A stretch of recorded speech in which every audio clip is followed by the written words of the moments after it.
And yesterday enjoyed their visit. I also know that many people have left, and some people are appropriately using the time to visit family and friends in various parts of the country. And so I want to thank all of us who are here for coming to this last leg of the journey, or second to last leg, actually third to last leg of the journey. Important legs are the investiture this afternoon on campus. And I'm going to have someone from the Secretariat that Dr. Yaw identifies tell us what the bus arrangement will be for those who are staying here or who want to come here to get the escort service to campus. One of the realities of Georgetown now is traffic is horrible. And if I didn't arrange for an escort on Wednesday to go to campus and return, we would have been stuck in traffic for a long time. So we're doing the same thing this afternoon. We'll have a couple of buses if we need 2 or 3.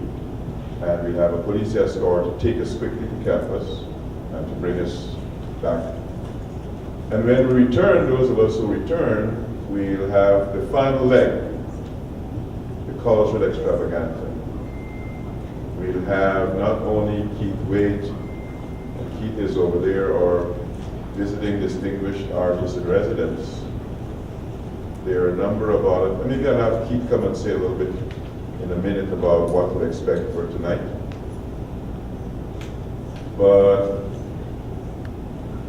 we're going to use this period in a very efficient way to be out of here by noon. And I'll tell you in a minute what are some of the modifications on the program for now that we'll have. So let me have Keith talk a little bit about this evening, which we're going to make a free event. Anyone of your family or friends who is interested in coming, they can come for free. Thank you, VC. Good morning, everybody. I can't hear you. Good morning. Because tonight here is going to be a cultural experience a lot of people have discovered in Guyana. So I'm so pleased to have the honor to lead this. So tonight we had a nice rehearsal here last night with my band of acoustic players and local musicians. And we're going to be doing a variety of songs, not only about Guyanese folk songs, but also some of my original music, new for the conference. First time I'm playing it with my band. And I'm so pleased to be given this privilege. The other thing to say that I'm here working with some amazing musicians from Ghana, Rukiza, Osa, Chris Jerome from Trinidad, Helen McDonald from Jamaica, and a number of other people who will be performing with me tonight. Last but not least, don't sit back and think you're at a conference. Think you're at a fantastic concert where you can get up, dance, wind up. I'm expecting all of that. And I'm warning you, if you all are too shy, like all these doctors in here, I'm going to call you by name and say, come up. Let me see the whining. So enjoy tonight. I think we also, in putting this together, and I'm thankful for Keith's leadership on this, wanted to portray the diversity of our culture. So there will be Indo-Guyanese components. I don't know if the Chinese are coming. Yeah. And Dave Martins will be here. Dave Martins and his band. So we're looking forward to a wonderful experience. And as Keith said, permission to wind up is granted. Thank you. Right. We're going to forego the group picture for a variety of reasons. We're going to do a second iteration of the evaluation. But for a variety of reasons as well, we're going to modify the intended approach regarding the conversations at lunch. I'm asking that Wazir and Allison do an electronic interface on those topics, and they'll communicate with you through the Secretariat later on. Earlier this year, the Vice President and Minister of Foreign Affairs resumed a practice in the establishment of our diplomatic machinery that had become a fear in early years, had become a standard fear in early years. And that is, he convened a conference of Guyanese diplomats, brought everyone home, significant, I think it was a full week. I spent part of the Friday with them. And before I spoke, there was a presentation by our High Commissioner in South Africa, High Commissioner Hunt. Mr. Bredesen was there. One of the things that High Commissioner Hunt talked about was the fact that there are so many Guyanese from the 70s and the 80s who, some on their own, but most of whom intentionally as part of Guyana's non-alignment policy, support for Africa policy, had gone to Africa, various parts of Africa, and made a significant difference, who were heroes and sheroes, but had not been appropriately recognized by Guyana. And so, subsequent to that conference, as the announcement of this conference was extended, was made, High Commissioner Hunt wrote me to say he would love to find a way to have an acknowledgement of some of those heroes and sheroes in Africa, people in the diaspora, Guyanese diaspora. What I said to High Commissioner Hunt is, it's a wonderful idea, but given the fact that this diaspora project that we're launching is a global diaspora, not just an Africa diaspora, I would much prefer to have, if you were so minded, a proposal that casts a broad geographic net. And so what High Commissioner Hunt did was to rework his proposal to be a beyond Africa, including Africa. And I offered him to enable people who are at this conference who are interested in that recognition of the diaspora to hear the proposal and to give feedback on it. Now, Kenrick, being a good diplomat academic, has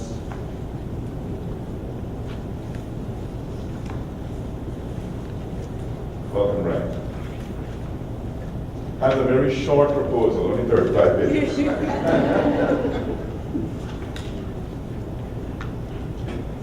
We are not able to distill this now, but here's what I'd like to encourage us to do.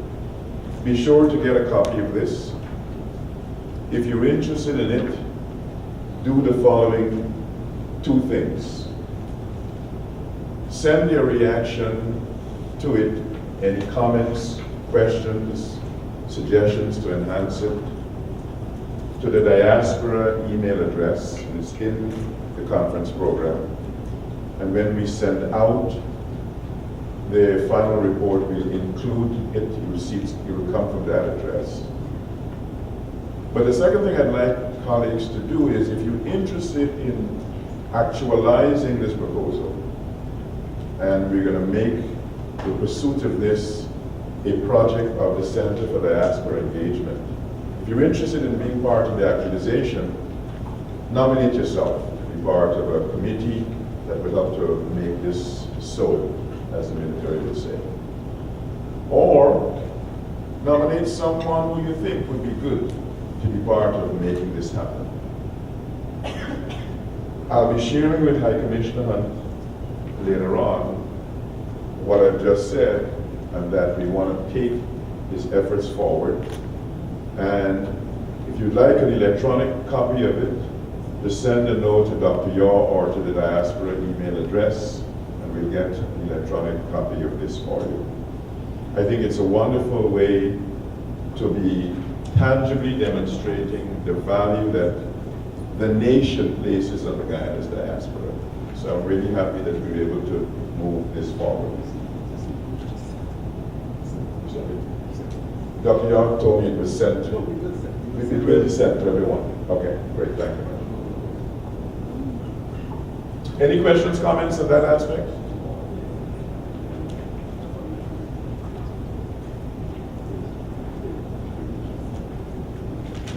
Let me take the opportunity of welcoming and introducing two colleagues who came for the investiture part of this week. Actually, I'm just going to pass the mic to them and they'll introduce themselves. Thank you. I am Professor Brian Copeland. I am the principal of the St. Augustine campus at the University of the West Indies. It's a pleasure to be here.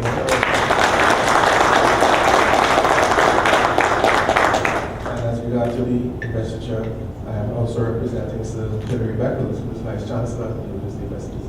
He says his regards, but his regrets for he couldn't make it. So I think he trusted me to do the right thing.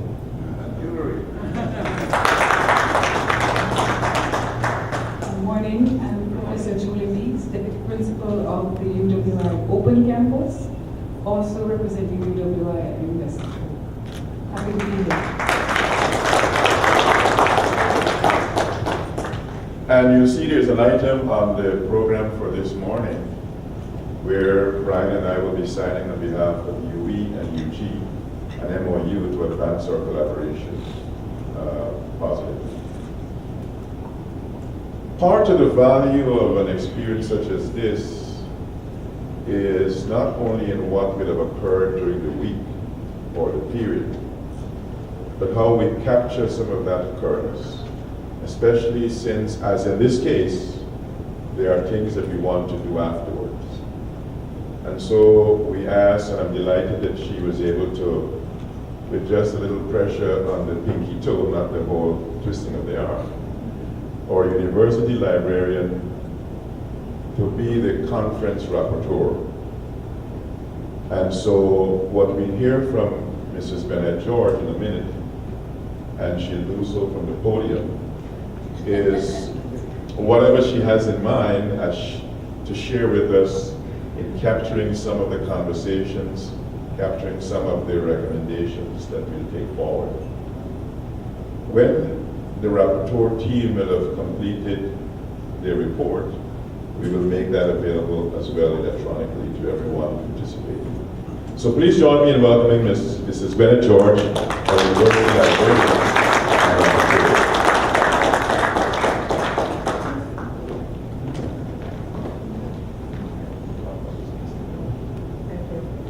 Good morning, people of the Caribbean. Good morning. I didn't say POGs because we have other people from the Caribbean here with us. I know it was a hectic conference and sometimes we weren't able to interact as much as we wanted to, but I know it was an enriching experience. What we did, we built bridges at this conference. And so in this rapporteur report, which is not as refined as I hope it could be, because we're all in a rush, and you will get a copy of the refined report. Let us try to identify some of those bridges that we tried to build. So on day one of the conference, it commenced with an opening ceremony, which was addressed by His Excellency President David Granger. There were 4 rounds of panel discussions operating simultaneously in 2 different rooms, 2 ministerial roundtables, and a luncheon keynote. And I think we had that on both days. The Vice Chancellor and Principal of the University of Guyana, Professor Ivor Griffith, welcomed the audience comprising over 243, from United States of America, Nigeria, Ghana, Mexico, British Virgin Islands, United Kingdom, and various Caribbean countries. Outlining the unstated objectives, the Vice Chancellor noted the indispensability of the diaspora. enabling the university to be a neutral zone, and that is critical, a neutral zone of engagement, and to link the diaspora outreach with the renaissance of the university. One of the products of the conferences, he said, will be the report as the first item of the university press. His Excellency, President David Granger, in delivering the keynote address, discussed the University of Guyana from a historical and a personal experience, and that was quite refreshing. The President acknowledged that the science and technology shift is about to start within the country's green developmental pathway, given the country's natural resources. Towards this end, the President noted that the university must drive the intellectual processes of green development by becoming the incubator of technology and the nurturer of skills and talents. The first set of panel discussions were held under the theme, Engaging the Diaspora and Building Partnerships with the Diaspora. These sessions were moderated by Mr. Wayne Ford, and he's also a member of the Conference Planning Committee, and Mr. Alan Hussein, a lecturer of the University of Guyana, also a member of the Planning Committee. The two presentations by Dr. Valerie Dye and Dr. Kumar Mahabir under the theme of building partnerships with the diaspora shed light on the contributions of the diaspora and ways of constructing and maintaining identity. It was asserted that Guyanese identity can be constructed and maintained through interaction or humanitarian effort or support and participation. While losses from migration was encountered, the country benefited from remittances, and as one study revealed in 2014, the Guyana economy received some $436 million from the diaspora. The case of the Saraswati Nidya Nikatan, I hope I didn't butcher that name in Guyana, was presented as a success story. The question of identity was raised and suggestions were put forward to allow children to retain their Guyanese citizenship and to introduce second-generation Guyanese to Guyanese. And something I found very touching, one of the questioners said, I didn't leave here on my own will. I was taken away from Guyana. So we need to remember that some members of our diaspora were taken away as children. And so when there's this element of distrust, we also need to remember that. Papers were presented by Ms. Gillian Williams, Mr. Paul Tennessee, and Dr. Indiana Minto-Coy on the theme Engaging the Diaspora. Throughout the discourse, it was evident that persons were convinced that persons in the diaspora needed more opportunities for volunteerism. However, accountability and transparency will be major factors in determining the sustainability of diaspora involvement in any country. It was felt that Guyana can learn from these experiences of other countries which have recognized that the diaspora has evolved from just sending remittances and has taken on new meaning. For example, getting involved in projects geared towards assisting their home countries. It was felt that government should find better ways to engage and enable the diaspora to be development actors in their home countries. Mr. Tennessee offered 12 recommendations which he felt should alleviate some of the problems in Guyana as it relates to diaspora engagement. A few of which are the need to create programs to get the millennials, we're calling them the millennials, to support the crafting of a diaspora policy, and the need to deal substantively with polarization. The second round of panel discussions attracted 6 presenters under the themes, the diaspora challenges and working towards social and civil society goals, examining collaborations between local and overseas-based organizations. On the theme 1, there seemed to be a consensus that there was a massive migration in the 60s. We're hearing that it's happening now, but it started long ago. Due to economic constraints and hardship in Guyana, this resulted in persons migrating to better themselves and assist their families back home. However, even though they were not there physically, their heart and soul remained.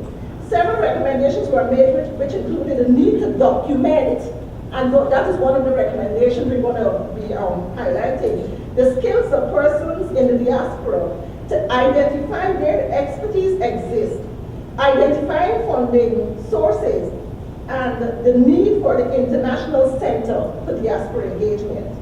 The issue of trust between people in the diaspora and people at home was seen as an urgent issue to be addressed. The third round of panel discussions was held under the themes enhancing development through diaspora engagement and the role of hometown associations. This session included presentations by Mr. Cosford Roberts, Dr. Marlon Bristol, and Mr. Andre Phillips.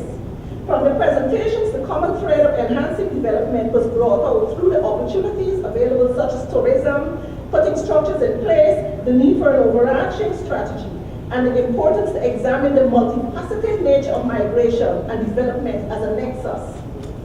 Under the theme, the role of hometown associations, the role of tertiary institutions in exploring diaspora engagement was discussed, and the University of Guyana was applauded for organizing such a significant conference, the first such conference organized by the University of Guyana.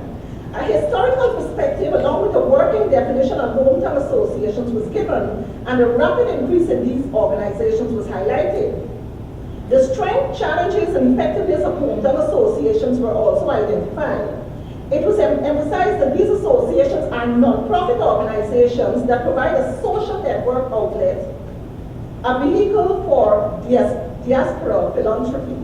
It was felt that members of the diaspora felt the need to give back. Some planned to retire and return home, and others felt the need to support their families. Others contribute from afar because they're reluctant to return and stay. However, the diaspora is faced with challenges such as succession, lack of confidence in local governments, and therefore they liaise directly with their communities. There were calls for a well-crafted policy because in most instances the work of the diaspora is often not acknowledged. It was suggested that the millennials should be brought home to see the situations in their home countries, and the older folks can teach the younger folks ethics so that succession can take place. Conversations between generations should be organized because there's a marked generation gap. Another area of concern was the issue of persons using hometown associations for personal gains. The fourth and final round of panel discussions was hosted under the themes transforming the self-image and identity issues in the Caribbean diaspora engagement experience. Theme 1 attracted 3 panelists, and Theme 2 had 2. 2 case studies were used by a presenter on the Theme 1 to illustrate images of the Caribbean diaspora, connoting displacement, a scattering of people whose negative historical legacy, emphasized by the Atlantic trade, indenture labor, colonialism, and neo-colonialism, has consigned the region and its people to migratory status. The people long to connect with a physical source, be it Africa, India, or Europe, in order to arrive at the destination of wholeness. The second presenter looked at a robust post-secondary education policy which can contribute to the economic and social development of Guyana in the knowledge-based economy of the 21st century. And mention was made of brain migration that contributes to an increase in the number of skilled workers living in the developed countries, and the important distributional effects among developing countries. The third presentation discussed the migration of Mexicans around the world and showed how Mexico used structured and innovative ways to incorporate the diaspora into the Mexican economy. On the Theme 2, the presentations by Dr. Diane Ramsey Hall and Dr. Aika Smith highlighted issues stemming from our past historical experiences and that of identity. Although there are bitter historical and current experience relating to the case of identity, the case of the Jamaican diaspora in the United Kingdom is an indication that the colonization in reverse story is true and can be a positive experience. There were 2 ministerial roundtables on day 1, and these were chaired by Vice Chancellor Griffith. In his introduction, Professor Griffith said that the ministers were there to share, listen, and learn. 7 persons sat on those panels: Minister Rafael Trotman, Minister of Natural Resources, Minister Kathy Hughes, Minister of Telecommunications, Minister David Patterson, Minister of Public Infrastructure, Minister Nicolette Henry, Minister of Education, Minister Dominic Gaskin, Minister of Business, Mr. Reginald Brunson, Permanent Secretary, Minister of Foreign Affairs, and the Chief Medical Officer, Mr. Shamir Prasad. They each gave a brief overview of their ministries, examined their mission and vision statements, and explained how they were working towards achieving their objectives in various ministries. The minister highlighted areas in which they felt there were opportunities for collaboration with the diaspora within the specific ministries. Day 2, Tuesday. Day 2 of the conference commenced with video messages, and there were 2 keynote addresses, 4 panel discussions, a lunch keynote, and a dinner session. Mr. John Mayer presented videos of interviews with 2 outstanding Guyanese women, Ms. Gina Miller and Baroness Valerie Amos. Ms. Miller is an investment manager and philanthropist who was born in Guyana and grew up in Britain, co-founding an investment forum in 2009. She's easily now the most recognized Guyanese in the UK. Ms. Miller shot to prominence in the last year by taking on and winning against the British government on the Brexit process. She objected to the no parliamentary discussion and won her case all the way to the Supreme Court. Baroness Valerie Amos, Director, School of Oriental and African Studies, London, England, was the first black woman cabinet minister and the 3rd woman in history to lead the upper house of parliament. Her charity works involved being the chair of the Board of Governors of Royal College of Nursing Institute from 1994 to 1998 and one of the directors of Hampstead Theatre. Baroness Amos is one of 3 black peers that sat in the House of Lords. She's currently the Secretary of State for International Development. The keynote address was delivered by Mr. Glenn Kahn, Chairman of the Paracon Group of Companies. Mr. Kahn made reference to the Diaspora conference he attended in the past, where the theme was simply from where we came. His speech was one of introspect, where he traced his past from whence he came to his present position. He spoke of humble beginnings in New Amsterdam, his boyhood adventures, and his home and family life. He spoke of his school experiences and his first encounter with racism, which left an impression of discrimination in his mind. He went on to discuss his work experiences and the way he managed to work his way into being among the most successful and reputable business person in the Caribbean. He called himself Mr. Guyana. Mr. Guyana strongly believes that Guyanese are the most hardworking people in the region. However, he believes that people will migrate and gravitate towards opportunities. He believes that people move out of Guyana because they cannot see a future for themselves in Guyana. However, they do well abroad because of the foundation that they would have received in Guyana. Guyana, however, needs to take control of its financial vessel, like the banks, for example, because the financial system is the engine of a nation's growth. The second keynote address was delivered by Honorable David Lammy, MP, British House of Commons, UK. The speaker, who was born in the United Kingdom, but is of Guyanese ancestry, opined that the Guyanese government, like the Irish, must develop a serious program that reaches out to the diaspora. There must be programs geared at bringing back the young people to Guyana. According to the British MP, this is the view shared by a lot of people in the diaspora. He remarked that life was not always easy for those migrating in the UK. Therefore, there is always this desire to return home and build a place, or to send remittances to their relatives who they would have left in unfortunate situations.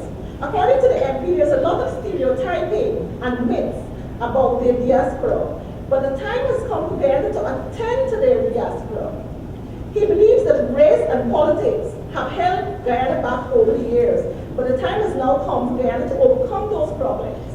Guyana needs to move from brain drain to brain gain. It is time for Guyana to reach out to its diaspora and to ask for help from them.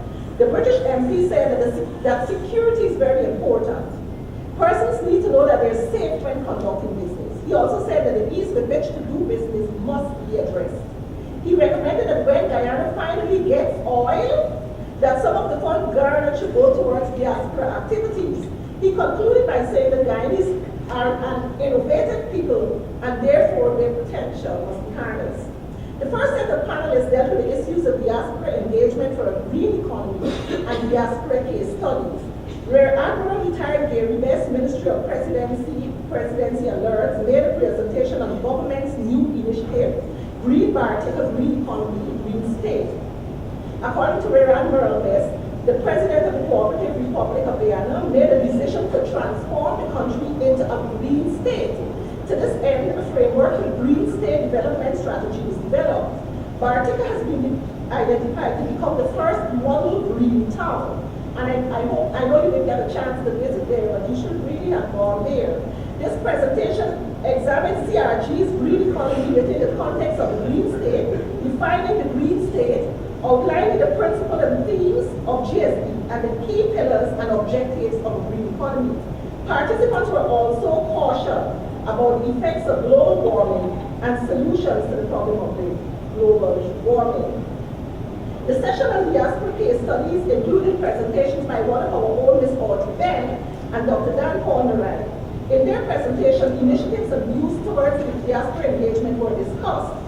Several case studies were used to illustrate varying views on the aging population in Guyana, the need to address the generation gap, the huge concentration of Guyanese in Richmond Hill, and what it could potentially mean to the diaspora. The second set of panels explore the topics the lived experience and creating forums or fora for engagement. Mr. John made in his presentation, the Guyanese Mafia, awards and more, making a diasporic community proud of itself, brought to the audience videos of persons from Guyanese and of Guyanese ancestry who would have done well in the UK and made Guyana proud. Some of these featured included Professor David Gabadie, John Agard, Grace Nichols, among others. Dr. Rosalind October Eden's presentation was a spin-off of work done in her dissertation, which dealt with families coming from their home countries and getting caught up in the criminal justice system because of their lack of understanding of the laws that govern parenting in the United States. Dr. October Eden posited that home countries need to do more for migrating families in terms of preparing them for parenting in the United States, because in the migratory process, these families take their culture with them. The research found that most of the counselors lack the cultural competencies to effectively deal with these families. The research recommended that national government should foster that understanding with embassies to raise awareness because of cultural differences. Dr. Hines recommended that a national policy be crafted that includes the diaspora and changes the landscape nomenclature. He also recommended, and I think that's Dr. David Hines, he also recommended that every ministry should have a department of diaspora, that sections of the embassies abroad deal with integrated persons abroad within the larger tapestry of Guyana, and that overseas voting be reconsidered as an incentive for persons in diaspora. This might give them a sense of ownership in the political economy of Guyana. Dr. Calvin Reuters, Dr. Michelle Asantewa, and Dr. Mr. Wesley Curtin made presentations addressing the ceding of common, the enterprising nature of culture, and the U.S. Caribbean Strategic Engagement Act as a way of engagement for diaspora activity. And so we get to the session on doing business in Guyana. This session featured presentations by Goen West, Guyana Forestry Commission, Guyana Geology and Mines Commission, and the Private Sector Commission. The role and function of each entity was discussed, and areas of collaboration with the diaspora were highlighted. And then the luncheon keynote was delivered by the Honorable Gail Teixeira in her capacity as a member of the opposition. Through her integral involvement in government, she was able to relate to different scenarios on the impacts of the diaspora. In her address, she stated that she could relate to the diaspora experience, having been in the diaspora herself and returning home to work. And therefore, she has knowledge and appreciation for the issues both from a migrant and emigrant perspective. The opposition MP noted that spike in interest by members of the diaspora to return home after the financial crises of 2007-2008. In her address, she identified and pointed to a resurgent interest being undertaken on remittances in Guyana, the role of hometown associations